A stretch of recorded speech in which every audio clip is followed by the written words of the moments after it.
We are Lowell and Sky Bennett. And welcome to No Skip Sessions. The podcast from Prop Music. No Skip Sessions is a music podcast built around listening. Not skipping, not ranking, not reacting in real time. Every episode begins with a full album listen from start to finish. No interruptions, no commentary, just the music.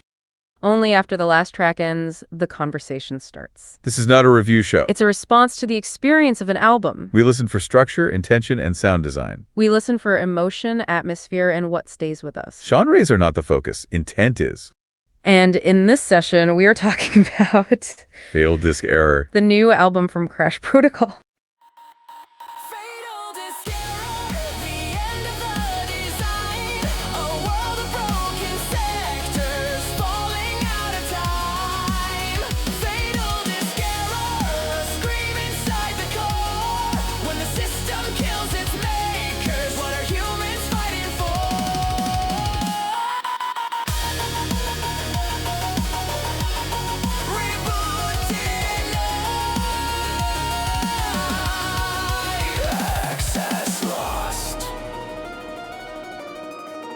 Identity deleted.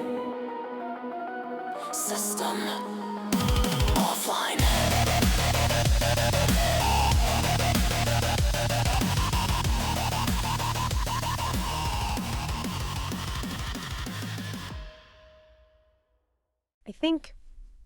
Honestly, I think we just need a second here.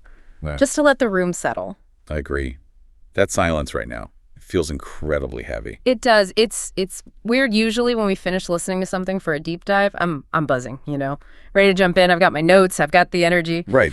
But this, we just listened to Fatal Disc Error by Crash Protocol front to back. And, well, looking at the dead air on the monitors, it feels like the room itself is holding its breath. It's the residue. That's the only way I can describe it. The residue, yeah. You know that feeling when you shut down a really powerful computer that's been running hot for days? The fans are just screaming. Yeah. And then you pull the plug. Total silence. Right, that sudden acoustic drop. But you can still physically feel the heat radiating off the case. That is exactly what this studio feels like right now. That is the perfect analogy. It didn't just end. It felt like the system finally let go of us. Yeah, it just released us. And we have to talk about this, but I want to be really clear to you, the listener, right up front. No. This isn't going to be a standard review. No, that would be missing the point entirely. We're not going to rate it. We're not going to talk about chord progressions or, the mixing in a traditional sense. To treat this like a consumer product would be to ignore what it just did to us. Right. We are here to process a shift. Because that's what it feels like happened in this room. We went in as two people listening to an album, and we came out feeling like we just survived a collision. A collision is the perfect word for it. Yeah. Looking at Craft Protocol's background, you see industrial, you see dark electronic. Sure, the labels. But listening to this, it didn't sound like a band. It didn't sound like 5 people in a room playing instruments. Not at all. It sounded like a single organism at war with itself. Precisely. It was this real-time negotiation between human emotion, which is messy and scared, and this cold, hard technological logic. And either side was winning. No, they were just grinding against each other. It's the sound of friction. It's funny. We always think of industrial music as man versus machine, right? The human hero against the robot enemy. Yeah, that's the classic trope. But Fatal Disc Error felt different. It felt like the machine was already inside. And that is the terrifying premise of this whole thing, the pressure valve aspect. You mentioned the band members, but how they function here. It's architectural. They aren't playing songs. They're building a containment unit that is actively failing. Let's talk about that sound, because the tension wasn't abstract. I felt it in my teeth, specifically Nova, the vocalist. Nova is the anchor, but she's a precarious anchor. Yeah. There were moments where her voice was just so clean. Shockingly clean. In the middle of all this grinding, distorted noise, you get this pure, uncompressed signal. It felt vulnerable. It felt like walking onto a battlefield without armor. And that vulnerability has to be strategic. It's like the last human element in a hostile environment. The last uncompressed file. Yes. It's seeing a human face in the sea of static. It grounds you. But then the screams. The screams felt like structural failure. Yes. It wasn't rock and roll screaming. It wasn't performative, like, look how angry I am. No, it sounded like a pressure valve blowing because the containment couldn't hold anymore. It's the sound of a system failing to contain emotion. And then you have Ray's, on top of that, the counterforce. Ray's felt like the resistance. Every time the production got too clean or too grid-like. He was there pushing back. Yes, this aggression, like he was trying to break the polished surface of the music itself, clawing his way out of the speaker. It's confrontational. If Nova's the vulnerability, Ray's is the refusal. Yeah. But then look at the environment they're trapped in. Sync, wire, pulse. They built this machine layer. Sync's world is so efficient and emotionally distant. It's the algorithm that doesn't care if you're sad, it just wants the data. It's cold. It's the temperature of a server room. You know that specific dry, air-conditioned cold? I do, and Wire's guitar gives it this physical weight so it doesn't just float away into cyberspace. Right, it grounds it. While pulse. Did you catch that rhythm? I couldn't tell if it was a heartbeat or a machine cycle. Exactly, it blows that line. Biology or clockwork? You're waiting for the human swing, but you get machine precision, and then just when you settle in, you hear the pulse waver. And that uncanny valley for the ears. It sets the stage for where the journey starts. I want to go back to the very beginning, track 1. System burn. No gentle intro. None. Zero. Usually an album invites you in, right? A little ambient noise, a slow build. Hello, welcome. System burn just drops you straight into the fire. It felt like walking into a room where the panic attack was already happening. It captures a very, very specific type of anxiety. It's not something bad might happen. No. It's the anxiety of something bad is happening, but we have to keep working. Yes, that's it. It's that feeling of, okay, the dashboard is flashing red, the alarm is chirping, but if I just type faster, maybe it'll be okay. If I just clear my inbox, the fire will go out. Denial is a survival strategy, and I think that's why it hits so hard so immediately. We all know that feeling. The system burn isn't the explosion. No, it's the moments before it. Where you're accelerating without direction, the metrics look fine, you're hitting your KPIs. But underneath, the heat is just unbearable. It's performance at the cost of structure, redlining the engine just to maintain cruising speed. And the realization that the song wasn't just dramatizing a collapse, it was documenting the state of affairs right now. A diagnosis of the present. That was a heavy way to start. And that external pressure, it doesn't stay external, it moves inward. The album goes from the office to the neurology. Which brings us to War in the Wires. Yeah. At first I saw the title, I thought, okay, cool sci-fi title, robots fighting. Bright laser battles. But listening to it, Yeah. the wires aren't cables. They're us. They're our nerves, our habits. The wires are the mental architecture we've built, or that's been built for us. It's that feeling of waking up and checking your phone before your eyes are even fully open. That's a wire. That's a protocol. You didn't choose to do it. The wire fired, and you obeyed. Exactly. It's automatic. And the song just expresses this profound exhaustion with that. The fatigue of fighting rules that are inside your own nervous system. You're not fighting a dictator in a tower. You're fighting the algorithm in your own head. It's civil war in the Sanaxes. It makes you question how much of your day is actually your choice. And how much is just electricity following the path of least resistance. A path programmed by someone else. Which brings us to the moment where the temperature in the room dropped about 10 degrees. Virus. That was startling. It's the only track in German. And I don't speak German fluently, but the feeling of it changed everything. It shifted the texture of the air in here. It changed the emotional texture completely.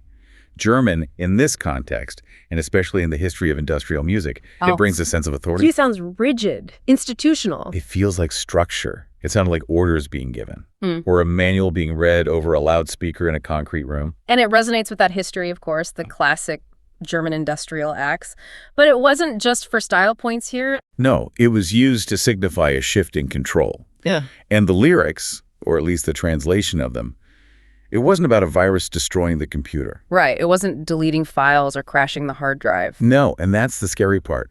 We think of a virus as something that breaks the system. This one rewrites the system. It's about control through normalization.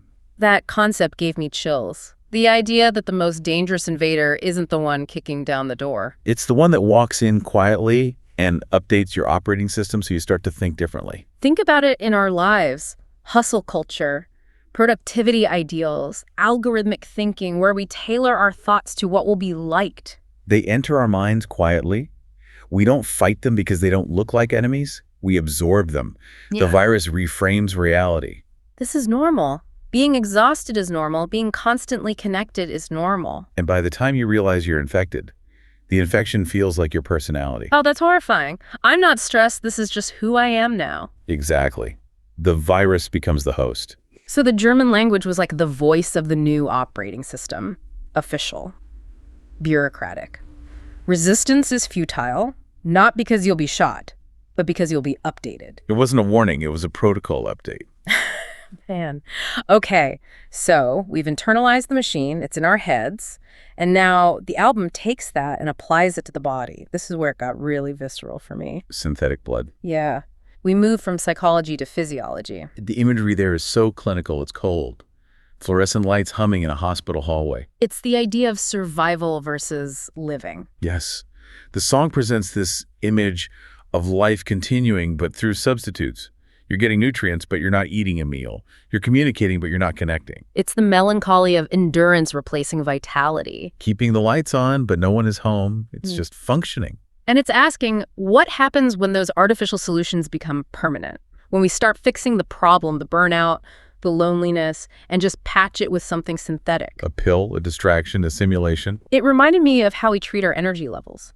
We don't sleep, we pound caffeine.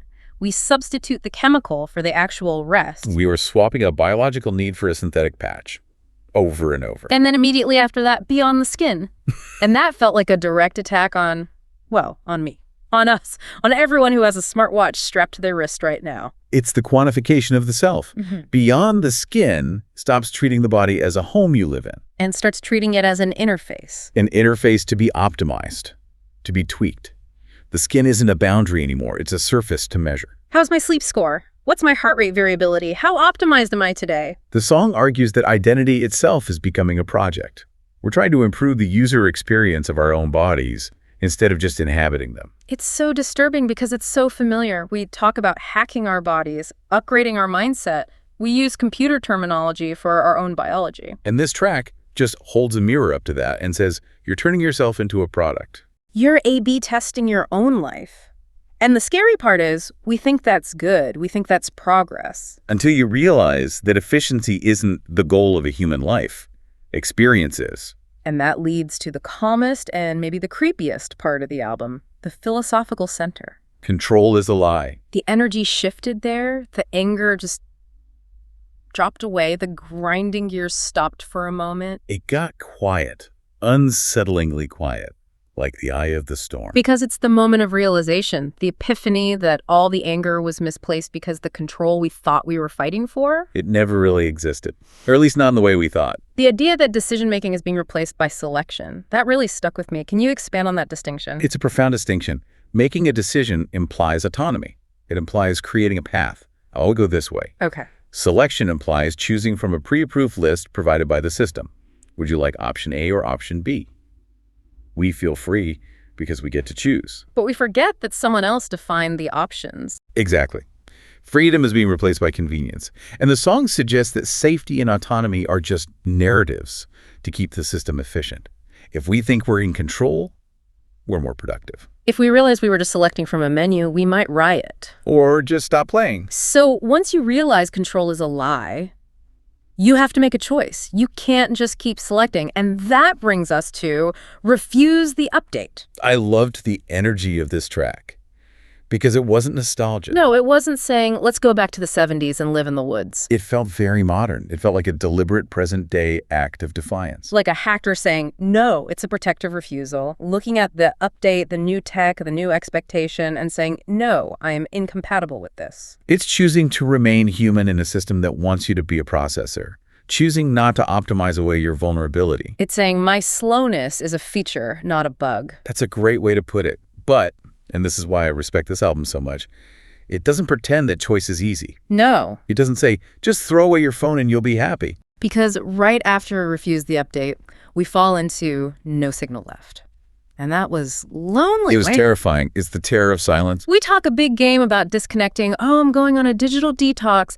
But when you actually cut the feed, who are you? That's the question the track asks. Without the network defining you, without the feedback loop of likes and messages and notifications, does the self just dissolve? The silence in no signal left isn't peaceful, it's empty, it's the void. There's a glimmer there, right? Oh. A faint one. The possibility that in that terrifying silence, you might actually hear your own voice again, unfiltered. No algorithmic noise, just you. But it's scary to face that. It takes courage. And because it's scary and because we're human, we slip. Crash loop. Crash loop is the tragedy of the album. Right. You refuse the update, you face the silence, and then you fall right back into the pattern. It's the relapse. It's the realization that the programming is deep. Even when you know the system is harmful, you repeat the behavior. The thoughts just circle back. It exposes that the operating system isn't just out there in the world, It's burned into our neural pathways. which makes the collapse inevitable. You can't run a crash loop forever. Eventually, something gives. Eventually, you hit overload. And overload is the breaking point. But notice how it's framed. It's not framed as human error. It's not user error. No, it's structural. The system demanded the impossible. Infinite growth, infinite speed, infinite attention. The collapse wasn't because the human was weak. It was because the structure refused to acknowledge limits. It's vindication. For anyone listening who has felt burnout, who has felt like they are failing because they can't keep up, this track is saying it's not your fault. You were put in a machine that was designed to break you. And when it breaks, silence. Silence after the signal. This is maybe the most beautiful moment of the record for me. That ringing quiet. You know that sound in your ears after a really loud concert? Yes, that tinnitus of the soul. That's what this track felt like. The machine is dead. The screen is black. The server is down. And we are just sitting in the aftermath. It's not rushing to fix it. That's the key. Yeah. It doesn't try to reboot. It doesn't call IT support. It just sits in the exhaustion. It accepts the grief, And out of that grief comes still alive in the fold. the emotional core. Yeah. This is where I felt the lump in my throat. Because the title alone, Still Alive in the Fold. It reframes failure. It says, I am damaged. I have crashed. The system is broken. But I am still here. It's the idea that scars are evidence of experience, not defects. Right. In the machine world, a scratch is a defect. A glitch reduces value. In the human world, a scar is a story. Survival doesn't require perfection. Awareness is the resistance. Yeah. Just being aware that you are in the fault and you are breathing. That is the victory. Which leads us to the final statement, the title track. Fatal disk error. The finality of it. There's no coming back from that. No restore point, no backup. The data is gone. The system is bright. But the argument the album makes in these final minutes is so profound. It's the soul argument. It is. It asks, when the disk fails, when the code dissolves, what is left? The computer is dead. But the user is still sitting in the chair. That gave me chills. The realization that we survive what the machine cannot. That is the transcendence. It's not about uploading our brains to the cloud to live forever. It's about the fact that when the cloud evaporates, our humanity, our empathy, our intuition, our consciousness, that's the part that couldn't be coded. That's the part that remains. So humanity isn't saved by technology. It's saved by the collapse of technology. Precisely. We are the remainder, the uncodable variable. And that's a hopeful ending, even if it feels like a tragedy on the surface. That's a heavy hope. But it's real. It's solid. It is. So, sitting here now in this quiet studio, what does this all mean for us? For you, the listener, driving your car or sitting on the train? I think Fatal Disk Error is a mirror. It's a reflection on modern existence right at this edge of technological saturation. It explores that tension between progress and erosion. It didn't offer us any solutions, did it? No, and I'm glad it didn't. It didn't say, delete Instagram and buy a flip phone. Solutions are cheap. It offered recognition. It said, I see you. I see the pressure you are under. I see the machine you are living inside. And sometimes just being seen is more valuable than a solution. It reduces the isolation of the crash loop. You can't put this on while you're doing the dishes or answering emails? No, you cannot optimize this listening experience. You have to give it presence. You have to let it happen to you. It demands attention. And honestly, it lingers. I can still feel it. Like a system that shut down but left a ghost in the machine? Yeah. Look, if you're listening to this, you need to take this journey yourself. Not a clip, not a playlist. Start to finish. The whole thing. It releases on January 23rd, my recommendation. Wait until it's dark. Turn off your phone. Really turn it off. Put it in another room. Sit in the dark and let Fatal Disk Error run its course. And see what's left when the silence comes back. Exactly. See what's still alive in the fold. I'm still alive in the fall, still standing in the break.